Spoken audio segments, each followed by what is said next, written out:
Welcome back to Go to Hell with Erica and Kelly. We are here kicking off season 4, which is incredible to even be saying. So I'm here with Kelly today. Kelly, how are you doing? I'm doing phenomenal. Yeah, mostly because I am wearing orange today, and I recently discovered that when I wear reds and oranges, I just feel happier. Mm, So, okay, I don't good know. day for you. Did you get Yeah, your just colors done recently, or how did you figure this out? no, I don't believe in that. Okay, I don't okay, think people should do that. I think you should just wear what brings joy. But to me today, it's orange. it's orange. Okay, Yeah, so it's a good day. awesome, awesome, amazing. And so today, not only do we have kicking off season 4, just like a super fun special day, we have Talia with us, who's coming to tell her testimony. She has an amazing story that I've heard like 2% of. And so I'm really excited to hear the rest, to hear the ending, and for everyone else to get to hear your story. So Talia, here on Go to Hell, we are pretty much like on a mission to just hear people's stories, just find ways that like God has just been able to swoop in with his mercy and his grace and just find people in their deepest moments when they really needed him and pull them out of whatever that was and send it back Mhm. to hell where it belongs. So just we've been able to interview a lot of really interesting people with cool stories of just God's overwhelming grace, and it's been super fun. So I'm so glad that you're here Yeah. with us today. Well, thank you for And having me. we ask everyone before we get into like all the seriousness of stuff, we ask them if you could send anything to hell besides people, what would it be? So we want to hear your answer. Probably free jazz. Have you ever heard of that genre of music? I've heard of jazz. No, free jazz is like it's just pretty much anyone is playing whatever they want at whatever tempo and key, and it just sounds like chaos. Like there's supposed to be some sort of harmony in music, and so I would send There that to is hell. usually. Well, so what like, have you had a recent experience with free jazz that made you made you think of this I immediately? I went to a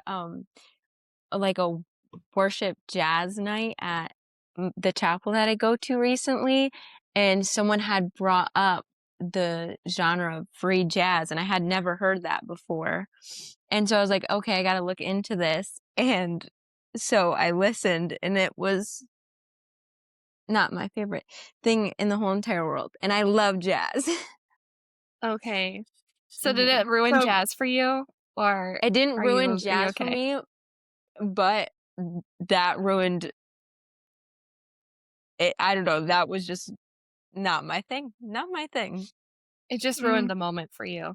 Yeah, we just the need moment. to we need to put all the free jazzers in bondage and send free jazz back to hell where it Mhm. belongs, is what I'm Mhm. hearing. Yeah. Yeah. No more free jazz. Unfree the jazz. Unfree the jazz. Unfree it. Chain the jazz. Well, that just reminds me, like, okay, I don't know if I've ever heard free jazz, but I've definitely been in my share of concerts that were just like modern orchestral Mhm. arrangements because I used to play in orchestra. And Oh, so you cool. end up in like circles with people that want to do like, I don't know, more modern music. And when you Mhm. listen to it, it's just like notes. And I have an No. appreciation for music and Sure. theory and all of Mhm. that, but a lot of the more contemporary classical pieces that people are trying to write nowadays, I don't know why we're sending beauty out the window and I don't either. harmony out the And window. I feel Yeah. that way with even like physical art. Like the modern art it's like it's losing its like girth. It's more about like and I do like the like it's about the story, like the story behind it. But you can't always look at something and know the story behind it. You know what I'm saying? So it just is I Mhm. don't know. It's you also have to have technique. Mhm. Yeah. Yeah. Like, actually skill. What Yeah. skill do you bring to the table? Right. Yes. Yes, yes, yes. Yeah. Yeah. Well, I think actually I think I have to give my mom credit for this because we were talking about just the de-evolvement of Mm. art and music and stuff. Mhm. And she was like, but you know what will never devolve is food because no one will eat something that looks gross. That's At true. least they shouldn't. For So sure. while art looks crazy, music sounds terrible, at least the food still The usually food's looks good. good. Yeah. Yeah. The That's food's a good. great Agreed. point, Jamie. Great Right? point, Aunt Yeah. Jamie. I was like, "Okay, mom, that's good." Aw. So, Sometimes she says the most profound things. she does. Yeah. She has her moments, and that was definitely one of them. Oh, man. Okay. Well, Talia, Mhm. thank you for your comments on free jazz. Mhm. I feel like I learned a lot. But tell us a little bit more about yourself, your background, just kind of like where you grew up, where you came from. Yeah, for sure. I lived in like kind of the stereotypical household. My dad was like a breadwinner. My mom was a homemaker, and it was kind of like free spirited in our household.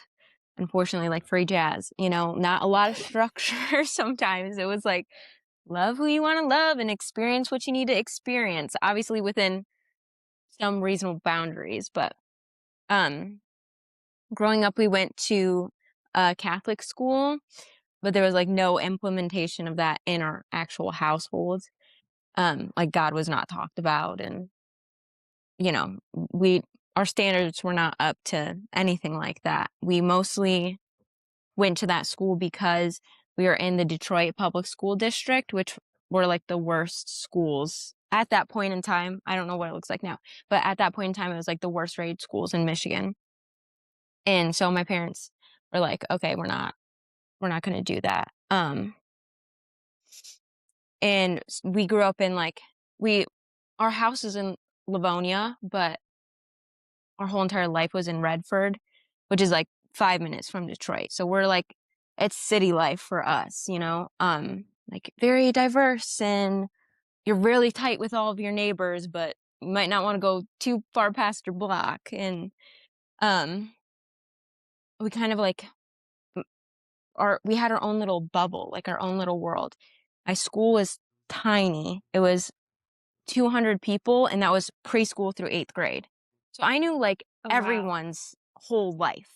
My mom had all my teachers' phone numbers. Like I knew all my classmates' siblings and moms and dad, like very, very, very tight knit.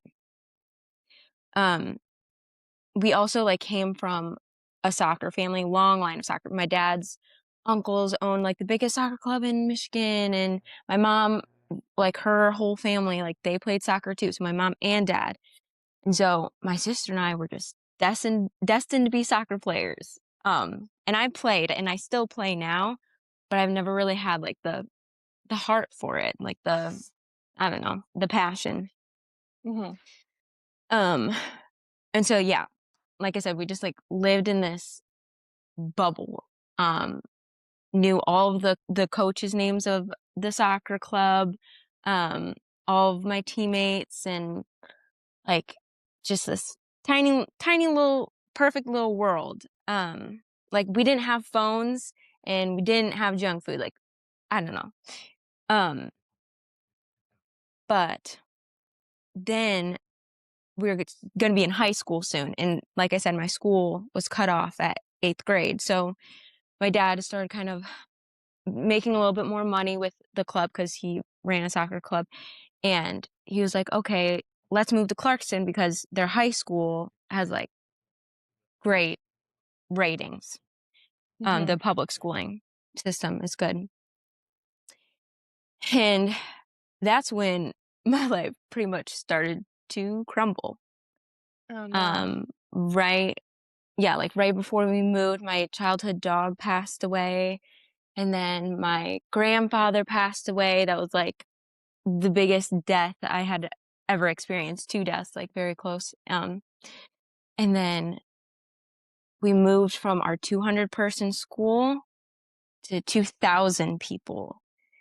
And it was a culture shock because Clarkston is like kind of upscale, like a little bit more wealthy country folk. Like I now live next to a $500,000 horse farm. Okay. I was not used to that. Mhm. Um, and yeah, like even just like our house got bigger. Like I used to live in the same bedroom with my sister my whole life. Like we would match each other's clothes and play baby dolls together, and like we were really tight.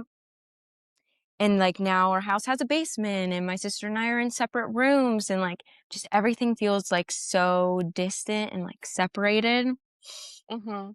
My dad's club doubled in size, so now I hardly know any of the coaches. Um And yeah, like I had never been surrounded by so many people, so many different people my whole entire life, and simultaneously felt like so alone. Mhm. And that's And such a hard age too. so That I was what were you, probably 13. like 13? Yeah, Yeah. Yeah, a yeah, big move right then. It's eighth rough. grade. Yeah. Mhm. And it was like the middle of eighth grade too. Oh, Anyways. no. Yeah, makes it And worse. yeah. Um, and like even in like my Catholic school, I had like a lot of one-on-one time with teachers. Like they were able to help me a lot because I didn't do like very well in school. And then when I moved to high school, it was like, no, I'm not. I'm like failing. This is so hard. And I kind of gave up. And then, so yeah, like schooling was a flop. Trying to make friends was a flop because I didn't know how to make friends because I always just had friends. They were given to me, like Mhm. all my classmates given to me, all my teammates given to me. I never had to like go out and make new friends. Um, and then like soccer leagues became tougher because we were able to get like into better leagues, and I didn't really like soccer to begin with. So that was like failing. My sister and I were in two different rooms. We got distant, and I became like, I mean, so depressed because I had nothing. I felt like I had nothing anymore. And I was like so anxious before I would go to school. I would like get sick often. If I had any like big ish event, like I was just paralyzed by fear. And like I would purposefully miss the bus to try not to go to school. Um and my parents, we came from a like just toughen up household, like sweep it under the rug and just toughen it up. Mhm. And like mental health was not a thing. So I mean, bless my parents, they didn't even know, they didn't understand what was happening to me. They just thought that I was ungrateful. They're like, we have I have given you everything. We've worked so hard for this. Like, why are you like acting so spoiled and ungrateful? Like nothing is enough for you. And yeah, I was just struggling so hard. So I think my mom like kind of caught on, and she like tried to get me into singing lessons because I had showed some interest, but um I was like too scared and too sad to do like anything.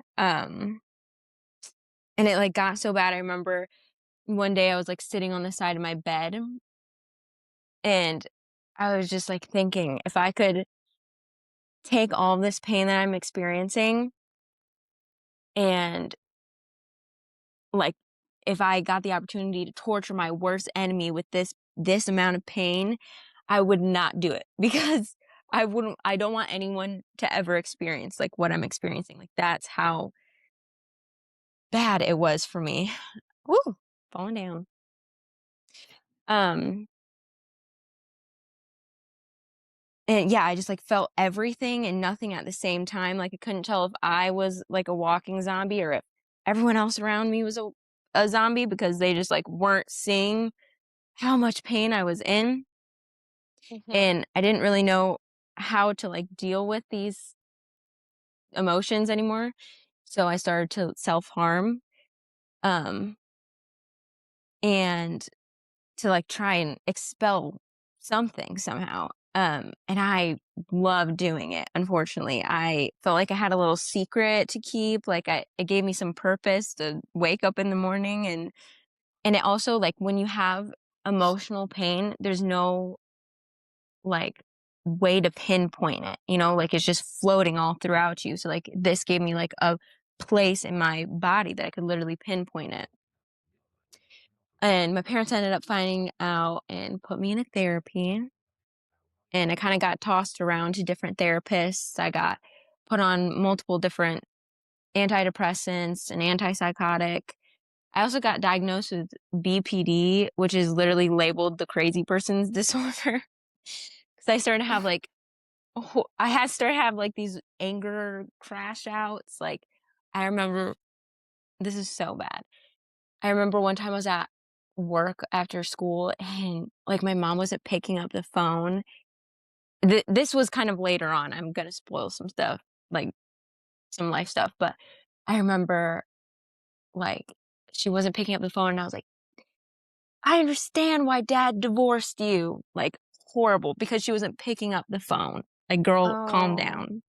Well, when did Yeah, your horrible. parents get divorced? Or is Yeah, that are you getting to that yeah, point? no, Yeah. I'm going to get to that. But yes, Okay. I mean, that was another huge, like, yeah, I'm pretty much right now. I, yeah, my parents got a divorce and it was pretty terrible, Like, people used to come up to me when I was little and be like, my parents' relationship is like the coolest thing they've ever seen. Like, people want the type of love that your parents have, like, so much. So like when I heard that my parents were getting divorced, it was like kind of a big shock. I mean, I had Mhm. slowly watched them like stop holding hands as much and like talking as much. But I didn't think that it was like that bad. And so I think because of like that, I was like, okay, well, let me try to focus on my own relationship.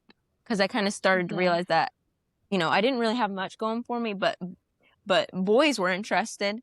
So I kind of Mhm. like took off with that. And unfortunately, it kind of like led to me trying to find healing through like relationships. Mhm. Which obviously is not ever possible. But Mhm. I started dating this guy and I finally had a phone and a car. So, I was getting to experience like a little bit of freedom and like self-identity. But he was like really liberal and heavily influenced the way that I thought. Um, he was like, love is love and Christians are hateful and music and weed and getting drunk is life. And then bam, right after that, COVID happened. Um, so there was no prom, no school, which I wasn't that upset about the no school part. Yeah. But there was also like the world might end part. So it was like Mhm. that was didn't really balance it out. Um, Yeah. but for me, that also meant since there was no soccer, that there was no scholarships and there was no college in my future. So I now didn't have a plan for what my future was going to look like. Mhm. And at this point in my life, I hate God. Like I literally hated God and I hated Christians probably even more. Just cuz like I had gone through so much stuff and like what the heck did I do? What did I do to like have all these things happen to me? And I didn't, yeah, like I just didn't understand why I was suffering. And I don't want to compare myself to like, Saul to Paul. Paul was killing Christians. I never killed Christians, but I definitely did in my heart. Like I Mhm. hated everything to do with all of that stuff. And I would literally pray to whatever was up there, because definitely God wasn't up there. That like that I would get like actually sick, so someone would actually take care of me, like care about me enough to like I don't know. But then one night I was asleep in my bed and I woke up to a voice saying, "You're all right." Just those 2 words, "You're all right." And I'm looking around my room to see who broke into my house and yelled those things at me because it was so clear. Like, it was so clear. I was like, someone is in my room right now. Obviously, there was no one in my room. But the voice was like so commanding and like powerful and like authoritative and overwhelming. I thought that it was the devil next. Like, that was my next thought just because it was like so overwhelming. And then I was like, why would that guy wake me up in the middle of the night to tell me I'm all right? It's probably not the devil. So I was I like like, your okay. logic. Process of elimination, right? Yeah. Um, but then yeah, I was like, okay, maybe it was God, but I don't know. That moment struck me so much that I wrote it down in my notes app. I still like have it to this day. I like documented it because I was like, okay, maybe I need to save this for later. Um, but like after a day or two, I kind of forgot about it, and I soon turned 18 and decided I was a grown woman and that I needed to move in with this 30-year-old man I met in Guatemala. And What? Wait, can you tell us how'd you meet him? so my uncle's baby mama is from Guatemala. And Okay. at the time they were together. They were my Mhm. uncle and his girl, not girl anymore, but they were like, "Okay, we're gonna go to Guatemala. Anyone who wants to come with can come with." And so my other uncle was dating this girl who brought her sons. One of them was a 30-year-old man. Okay. Yes. Yes. And you were 18. And I was 18, freshly Okay. 18, Okay. yeah.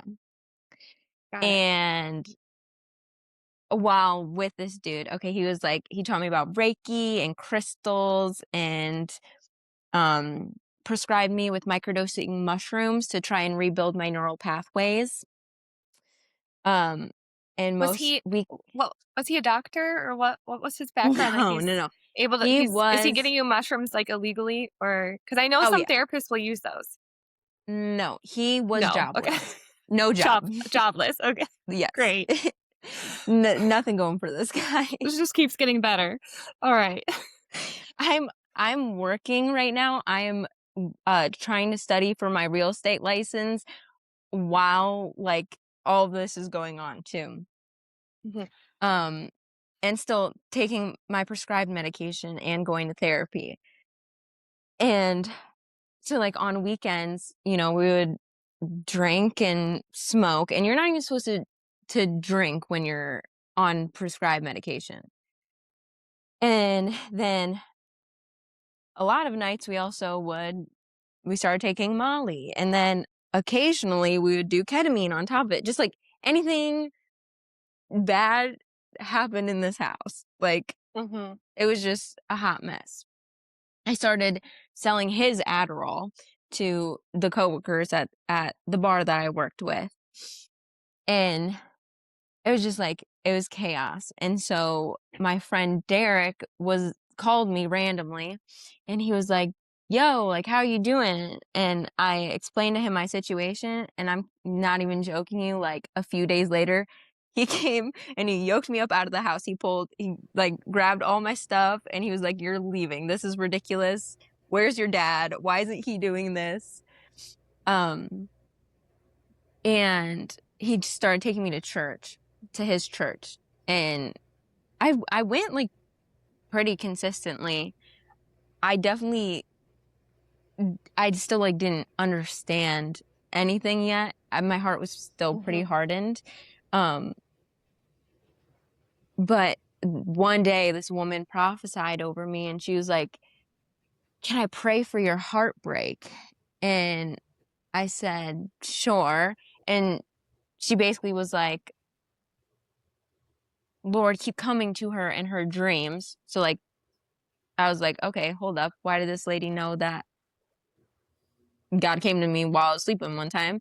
And then, um, said the words, "You're all right." Like, she was like, "Lord, keep telling her that she's all right." And I'm, like, flabbergasted. What? How does Mhm. this lady know this story? I've literally probably only told my mom.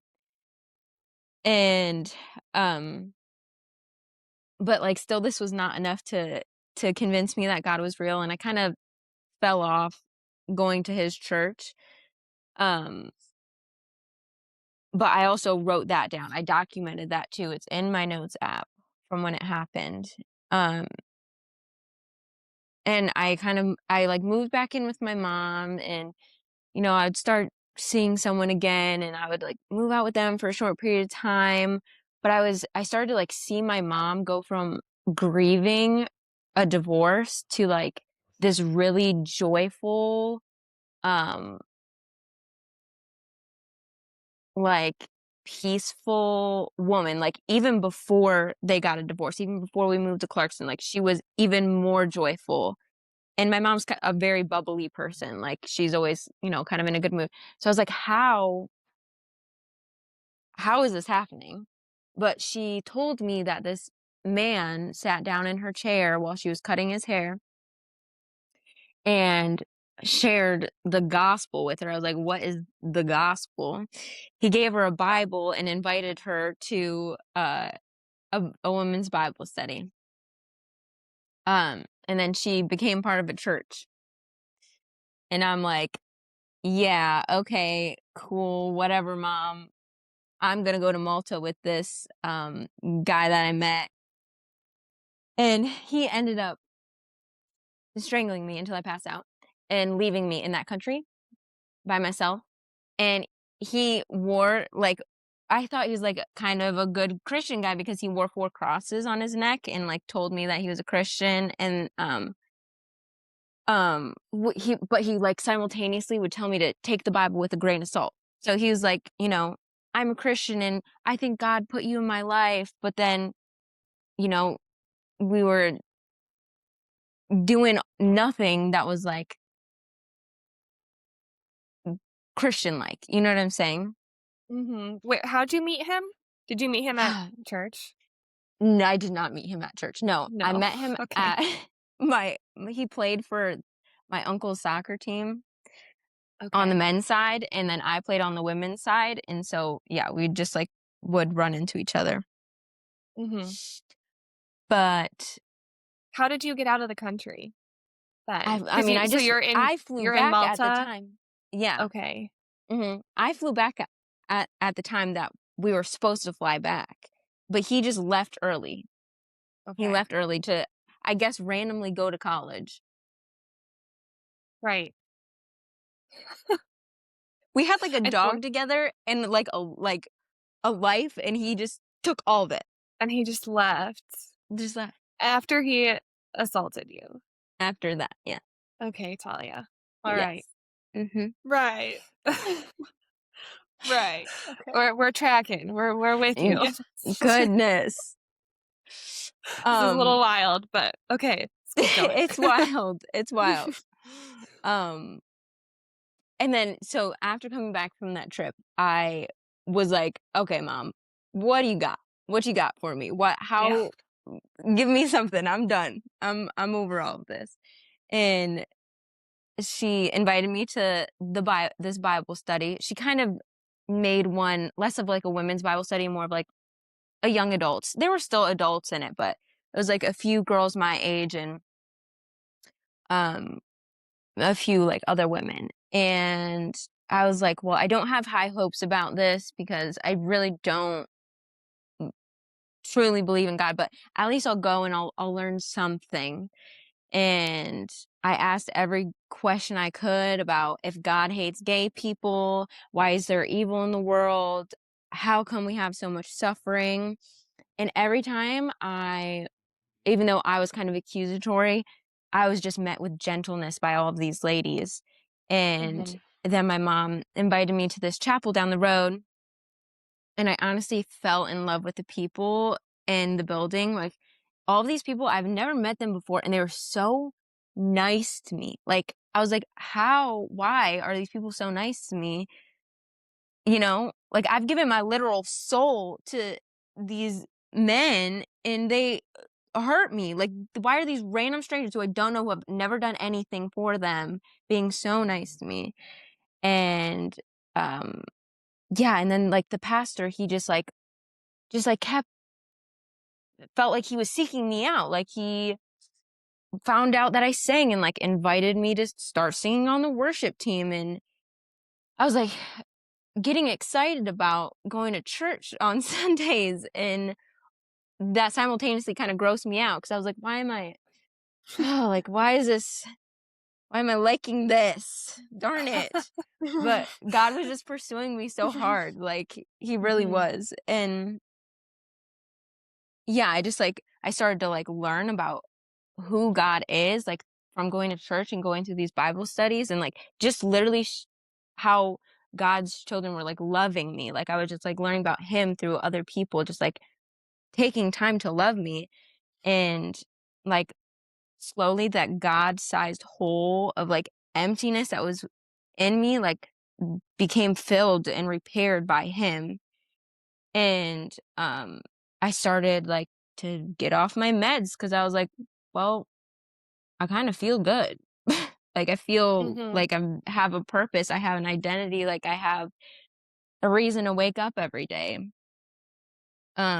And I started to, like, lean into music, so instead of being forced into, like, playing soccer and, like, n doing stuff that I wasn't interested in, I finally, like, got to grow what I enjoyed, and I Mhm. started, like, reading the Bible on my own, and yeah, God, like, completely transformed my life entirely. Like, used to feel dead, and I was dead, and Mhm. he literally gave me not only new life, but eternal life with him, and, like, he s swooped through my whole entire house. You know, he saved my sister, he saved my mom, he saved me, like, all in one go, and it's, like, all because he sent my neighbor down the road to sit in my mom's chair and share the gospel, and now I'm, like, happily and healthily married, I have a stable job, like, so there's so many things I didn't even share that I could just boast about Mhm. Jesus, like, so many things, Yeah. but Okay, as you've been kinda going through this story in the back of my mind, I wanna know, where was your sister? Is she older or younger than you? she's younger. She's younger. She Okay, so she's Yes. watching you kinda spiral. What was going on with her? She was in Utah, um, Oh, in college on a soccer scholarship. So she wasn't okay. getting, like, first a lot of this was not firsthand watching, and I mean, she knew that I was, like, living a little waywardly, but I don't even think my mom really no one, like, really knew, I don't think, Mhm. mm, how off the beaten path I was. Okay. And then when she came back to Michigan, like, Mhm. what you said you guys kinda all got saved at once. Was that Did you share the gospel with her, or was she already in it with your mom? Like, how did that happen? I think she kind of was, on, kind of more my mom's timeline. My mom Okay. got baptized probably, like, maybe 2 or 3 years before I did.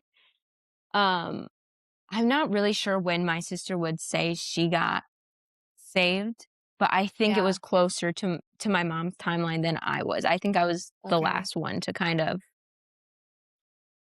yeah, get on that Yeah. bandwagon. Yeah. Okay.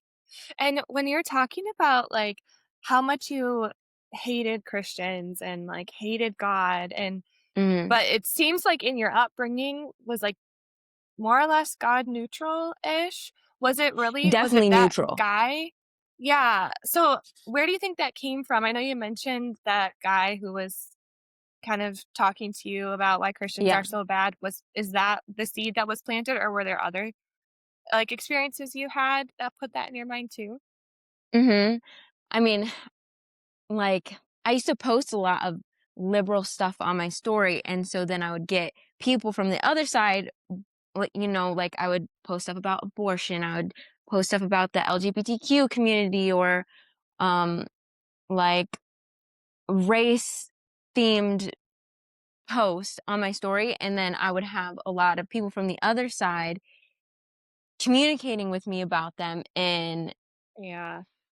and so there was a lot of tension, and a lot of those people claimed to be Christians or would have, like, scripture in their bio, but they were literally saying, like, the most, like, uh trying to display their case to me in, like, very hateful and mean I don't know, because I would Mhm. always try to keep conversation, like, chill and, like, "Hey, let's just, like, talk about our disagreements, our differences," and people would just come at me with so much hate. But I thought, like, the stuff that I Yeah. was putting on my story was, like, loving. I wanted to help, like, the communities that were minorities, that were, like, underdogs, and, um like, I thought I was, like, coming with love, and then all these people would, like, meet me with this hate, and so, yeah, I don't know. So, just a lot of the online commentary, it's just kinda like a cesspool of blah. Makes sense Totally. that if that's what you were running into, yeah, that Mhm. would definitely And leave a and bad yes, taste in your mouth. that boy definitely I mean, he never said, "I hate Christians," but their Mhm, household was like, "Science is the truth," and, uh, yeah, it was like, "Religion is fake." mhm, yeah. That's a yeah, interesting, like, false dichotomy, like, the science Mhm. versus faith thing, Mhm. yeah. Man, okay, so you kind of had things coming at you from all different angles that really resolved in your heart, like, "This is not for Mhm. me. God's waking me up in the middle of the Mhm. night, but Yeah. nothing else is computing." Yes. Wow. Okay, okay. Yeah. So, do you remember, like, the first time, it sounds like you were going to church, not really sure about it. Things are good. Why do I like this? Like, a lot of Mhm. just, like, feeling torn. Do you remember the moment when just the idea of the simple gospel clicked for you, or when you realized, like, oh, Jesus was real, he lived and died and came back to life so I could have life? Like, do you remember when that moment was, or like how that realization came Yes. about? Okay. Mhm. I also have that documented in my notes. I was sitting on my back porch, and he always showed up in, like, big ways. Like, it was never, like, a slow creep. Like, God was always just like, "Bam!" Which I think helped for me. But I was sitting on my back porch, and I was, because like, now I'm kind of, like, getting interested in God, right? And I was reminiscing about how that boy that, um that I went to Malta with had said to take the Bible with a grain of salt, and I was just like, "That can't it just can't be right." And so I was, like, writing a little story, I guess, about, um, how you can't take the Bible with a grain of salt, like, you can't just pick and choose what parts you wanna listen to and what parts you don't.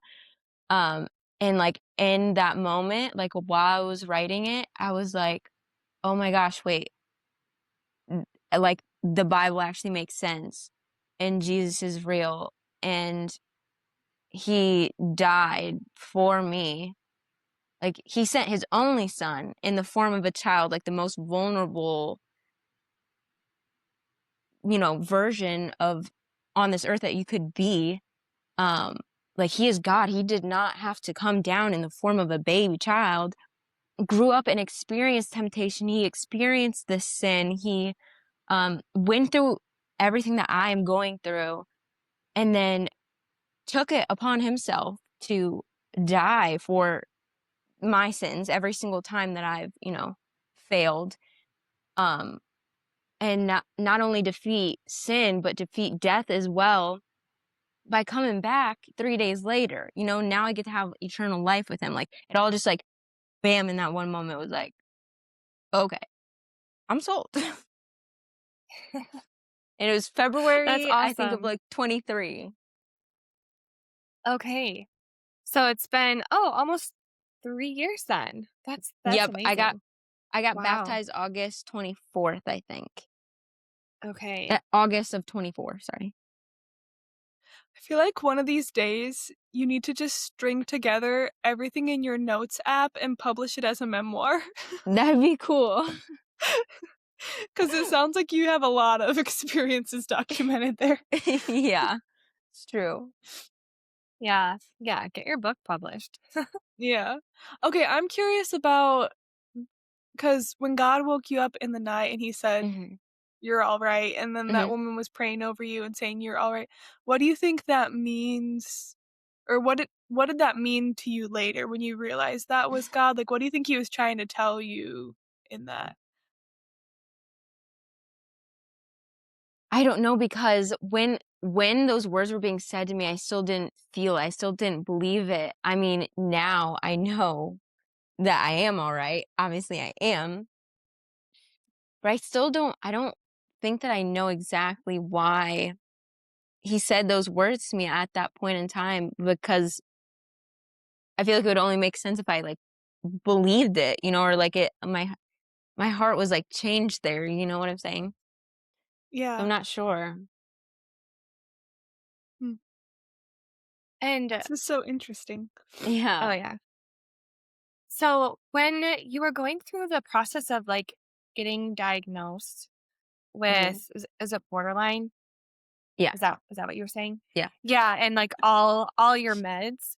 Mhm, What is your reflection on that process? Because I know there's a lot of people that really do struggle with mental health. Where mhm, do you feel like you were just spiraling for certain reasons and they slapped a diagnosis on you? Do you feel like there were, like, true issues going on, and, like, what did that healing process look like?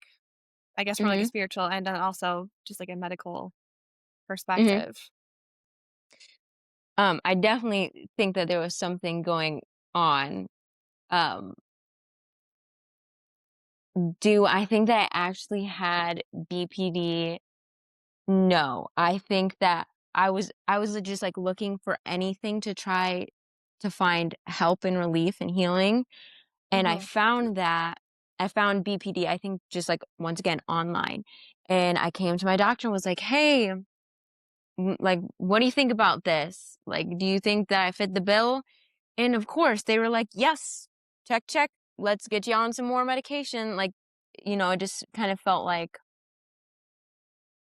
how can, they can always make the most amount of, if you're sick, they're going to make money. So of course they're mhm, going to, like, diagnose you and confirm those thoughts, those questions.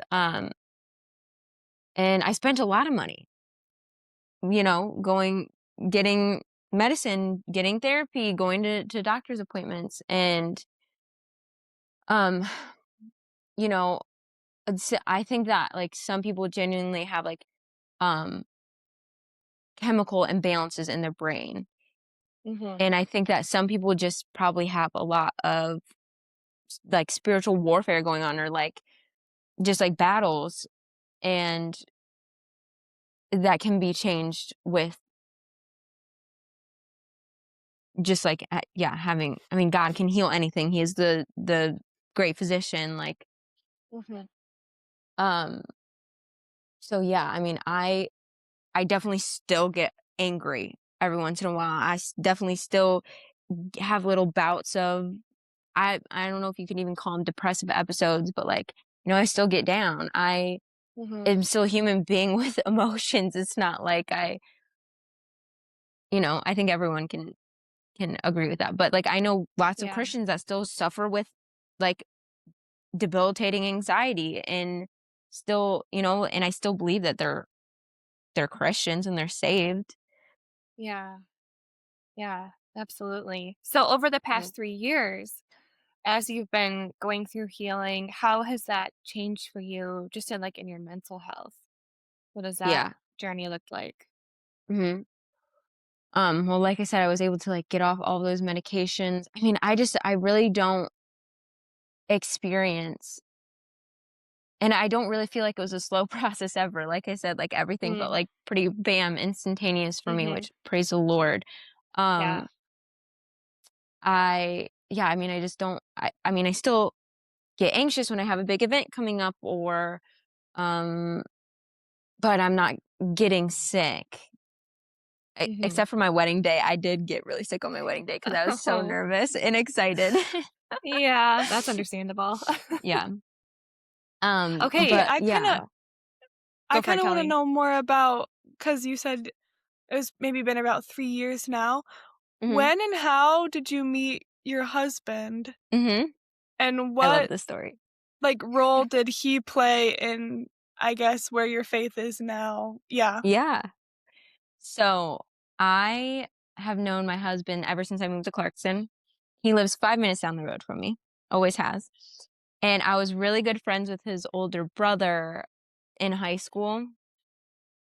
Um, for as close of a friend, like, as I found, but he, was on my b they were on my bus, and yeah, Angelo was always, like, really nice to me, and my husband, Luca, was just his annoying little brother who would, like, ask me for rides home from school, and, um, like, I just never looked twice in his direction, but apparently he always had a crush on me. Um, and so then in January of last year, my husband came to my house and started, we made, like, a little band downstairs the in the basement of my mom's house, and, um, he was like, "Yeah," like, after jamming together, which was really fun because I saw him for the first time, I was like, "Oh, Luca's actually kind of cute, and he can, like, play the piano," and then afterwards, we all started, sharing our testimonies and just, like, where our faith is at, like, all of the bandmates, and he was like, "Oh, yeah, like, I recently just kind of started, like, in the last few years, really opening my Bible and going to church consistently," and I was like, "Wait, hold on, me too." And then we started hanging out, and, like, we would go read the Bible at the park together, and, like, just, like, God was constantly being talked about, and I had never really had a relationship where, you know, God was the center of it. And then in October, we he proposed. So January to October. But I've known him for Wow. like 6 years. Uh-huh. Um, and then yeah, a few months after that, December 12th, we got married. And we still love jamming together, and we still love praying together and reading the Bible, and the wedding was just like so gorgeous, and yeah. So you had a 2-month engagement? Am I doing the Yes. math right? Yes. Wait, so Wow. you just got married? Just got married like Oh! a month ago. Congratulations! Thank you. That's awesome. Thank you. Okay, that's making more sense to me now. I'm like, where on this how did this timeline. Yes. Okay. It's Quick. recent. Wow. Yes. Yeah, that's awesome. Yeah.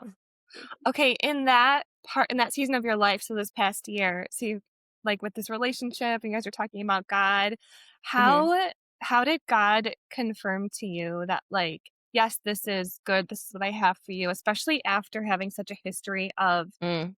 abuse? Mhm. I would imagine. I mean, maybe not, but like for me, I feel like I would be anxious or fearful that that would happen. Yeah. Like, you know what I mean? Mhm. So, how did God help you through that? There was a ton of doubt. There was a ton of Okay. doubt. And I also had never like really developed a prayer life until meeting him, like a consistent, like I would pray every once in a while to like, I don't know, I was going through something hard. I would pray to God. But like up until him and I started hanging out, I didn't really pray consistently. And so I started just like asking God, I started like praying and like asking God questions or like him to reveal stuff to me. And like prayers would get answered. And then I just also had this, like, even in my doubt of, like, is this the right person for me? And, like, are we, like, honoring God in this relationship while we're dating? Like, um, I just, like, I did still have this, like, peace, this, like, confirmation, just like a feeling. Like, I can't really describe, not that, like, I don't think you should base decisions off of feeling. You should base it Mhm. off of truth. But, like, I did just have this, like, overwhelming sense of, like, sureness that he would be my husband. I don't know. Mhm. But I definitely I like was that scared word, and I definitely was sureness. doubtful. Yeah. Yeah. And okay, I have to imagine also a 2-month engagement. Was that a miracle in and of itself, being able to plan a wedding in We that short amount of time? Or how we did that work? knew we knew we wanted to have a short engagement. Okay. And so, I mean, we were so blessed to have just, like, so many people on our side to rally.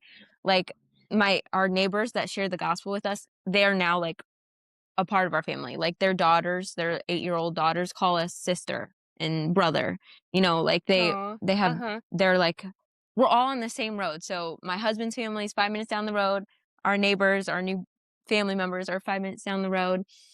And so yeah, like, everyone was just, like, so supportive and for it. And, like, so many blessings happened. Like, our family friend from the girls' Bible study I was in, she does flowers and she gave us the florals for free. Like, my husband and I, okay, so my husband and I go to the same church building. I go there on Saturdays and he goes there on Sundays. And we didn't know that until, like, we met each other because it's two different churches. His church Mhm. just rents out our building. So we got the chapel, the actual building for free. Um, yeah, I don't there were just, like, so many blessings that happened. I found, like, a dress for, like, $200 at, like, this little thrift store. I don't know. Mhm. Yeah, It's That's awesome. so fun. so Oh my fun. gosh. Yeah. And so you've been married for a month? A month now? 1 month. That's wild. Mhm. Oh my gosh. Yes. Yeah. It is Yeah, that's wild. awesome. So, Mhm. I think majority of people that listen to our podcast are women, if our Mhm. demographics are correct. So, like, what encouragement would you give to, like, another woman who's listening who has maybe kind of been through some of those things that you've been through with Mhm. relationships and is just Mhm. not sure how God is gonna heal her or, like, if he'll be able to, like, get her Mhm. to the point where I don't know, sometimes you can feel so damaged of, like, how would I ever be able to be in a healthy marriage? Yeah, Like, what kind of encouragement would you give to someone listening who might be on like, an earlier part of your story right now? sure. Yeah. Seek. Just, like, seek and question. Have questions. Like, lean into the doubts that you have, um, because they will get answered. Um, like, if, find a women's group, find, um, a Bible study, find just a church, start going to church, just, like, take that first kind of, like, leap of faith, um, and just ask a lot of questions. And also, if people aren't meeting your questions with gentleness and love, I just pray that, like, you don't judge God off of from a Christian who's not showing up well. Like, God is not we are not God. We still make mistakes and aren't so gentle sometimes. Um, yeah, just, like, don't get turned away from a person. Um, and you will be healed. Like, he promises to be near to the brokenhearted, and he saves the crushed in spirit. That was, like, a verse that really, really stood out to me. Like, he is with you in your broken heart. He will save you when your soul feels crushed. Like, he wants to help you and he loves you so much. And Yeah, I guess that. Well, it's good. I like it. Bars. That's some good Oh, preaching right there. yeah. Were there any And other oh, Oh, go ahead. sorry, I actually was just reading the Bible with your sister the other day, and we opened up James 1, and it Mhm, was talking about, like having joy through trials because, um, like in the end, like you're gonna build perseverance, and then you'll build spiritual maturity through that, and then you will like lack nothing. You will never feel like you're in lack because you have gone through these things, like, even though in the moment they're painful and, like, you're experiencing hard things, they are for a reason, they are for a purpose, like, suffering has something better at the end, like, there is a reason mhm, for it, and so you're not just in pain for nothing, there's not no reason behind it. mhm. Also that. Yeah, I love that verse. Feel So like good. it brings a lot of comfort in the middle of Yeah. hard things. That's for Oh, sure. yeah, Yeah. definitely. Wow. So if you were gonna kinda summarize, like, the one thing that, like, God really was able to heal you from, how would you wrap that up? I know there was, like, so many different things that God brought Yeah. you through. Mhm. I would probably just say, like, keeping it general, like, just, like, suffering, like, I Mm, ex experience so much suffering, and I now don't. I mean, you're still it's a fallen earth, like, we're still gonna have hard times, but it's not so like, cuts don't feel so deep now, like, it's, mhm. um like, I feel like I have an armor on always, like, nothing can really penetrate me, nothing can really get me because just, like, I have Jesus's blood covering me. Yeah. Yeah, the armor of God. Yeah. It's like experiencing that in real life. Mhm. Absolutely. Wow. Yeah, that's amazing. And to have gone through that, like, you're in your early 20s. I feel like you've Yeah. lived a lot of life. Oh my gosh. Me too. Jeez. Have you been able to, even in just a couple years that you've been saved, see how your own testimony has been able to bless other people as you've told it? Yeah, I this is like the most prominent one. But there was a girl that I went through cosmetology school, and there was a girl there who probably had maybe an she did have an even more extreme story than I did. Hmm. And she like came to me and was like, "Yo, I heard you listening to some Christian music. Like, what's that all about?" And so we started like I told her shared my testimony with her. We started doing Bible studies, um, and she started, like, going to a church with her now fiancé, and her and her fiancé both got baptized, like, middle of last year. So that was kinda cool. Oh, wow. That's amazing. Yeah. Yeah. That and like how just like talking about the idea of suffering and it being so helpful for us, like refining for us. And then you also get to see the fruit of it in others too. Like just Mhm. what a cool experience. It is. Man. Yeah. Well, do you have any other last thoughts or stories that you wanted to share? Or Kelly, do you have any last thoughts too? I don't. I just wanna, No. like, thank you guys. I think this is so cool what you're doing here. Like, this is such a cool, and I also just love the name. Go to hell. Like, I think everything about it's so cool. You gotta have that clickbait. Yeah. Oh. Yeah, well, thank Yes. you. No, Yeah. seriously, Talia, this has been so fun. We Mhm. definitely, with everyone that comes on, don't take it lightly that people would spend time sharing sometimes some of the most vulnerable parts of their life with us as strangers. This has been amazing, and I know it's going to bless so many people. So, yeah, so thank you so much for joining and Thank you guys. sharing. This has been, you had a bit of a roller coaster story, but it was good. It was good. It's really, really cool to see what God has done with you in such a short amount of time. It's awesome. All right. Well, I think I think that's it. Um, Awesome. Kelly, do you want to wrap this up for us?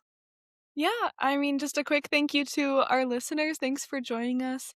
Hope that this testimony blessed you as much as it blessed us. That you just feel like you love the Lord more after listening to Talia's story. And as always, you can find us on social media to reach out if you have any questions or if you want to follow up about any of the stories that you listen to. We're so happy to continue conversations. But yeah, just thanks for coming along on this ride. Thank you, Talia. And we'll see you Thank you next time. guys.